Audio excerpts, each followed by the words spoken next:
Mesdames et messieurs, bonsoir. Flash Info, ce dimanche 23 juillet 2023, une prise d'otage a eu lieu au Bénice vers les coups de 23 heures, où deux personnes ont pris en otage quatre employés et étaient en possession d'une bombe. Leur acte a été justifié par cette phrase, je cite, la police, lorsqu'ils sont dans les quartiers, nous font des bavures et leurs collègues nous filment lorsque nous faisons taper. C'est pour ça qu'on est là et nous continuerons ceci jusqu'à ce que le message soit entendu en interne au sein du LSPD et que des sanctions seront prises. Que pensez-vous de cela? Le LSPD est-il toujours le département qu'il faut? Sont-ils assez formés? Comment sont-ils recrutés? Et pourquoi autant de haine envers les quartiers du sud de la ville? Telles sont nos questions. Voici la réponse maintenant d'un membre d'un officier de police qui n'a pas souhaité donner son nom, ou alors je ne l'ai pas transmis, ou je n'ai pas eu la transmission de son nom, sur la situation actuelle. Voici notre reporter sur place. Déjà de récupérer apparemment une arme à feu que le SPT aurait récupéré d'un individu, un ami du preneur d'otage en tout cas.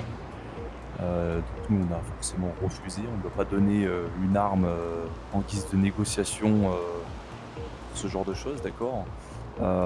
Et donc au final en fait monsieur a revendiqué simplement le fait que il y avait trop de bavures policières au niveau des quartiers, que c'était insupportable, que des agents que les agents filmaient des personnes en train de se faire tabasser par d'autres agents de police, et que si ça continuait, les individus vont recommencer sur d'autres entreprises ou d'autres lieux publics. Bon, dans tous les cas, je pense que voilà, vous savez tout. Je ne vais pas non plus en dire plus. On a une enquête qui va ouvrir du coup sur ça, et une cause-poursuite est en cours afin de neutraliser les individus. D'accord? Et oui, et pourquoi il y avait la hasard de team du Secret Alors, Service tout à avec fait, système tout de à fait. Alors oui, donc un des individus avec une mallette noire, donc il nous indiquait à première vue qu'il avait une bombe sur lui, et effectivement, c'était bien une bombe portative. Fort heureusement, avec l'aide des agents sur place et de la négociation, on a pu mettre la bombe en sécurité à l'intérieur du Béniz. Et de là, les unités compétentes ont pu neutraliser la bombe, et donc le bâtiment est totalement clear. Très bien. C'était une bombe portative, je peux pas vous en dire plus, mais en tout cas je pense que si la bombe a explosé, elle pourrait emporter tout le bâtiment. Voilà. C'était une bombe à chronométrer, avec un mécanisme hyper complexe. Le mécanisme, c'était simplement que le monsieur, s'il lâchait la poignée, elle explosait.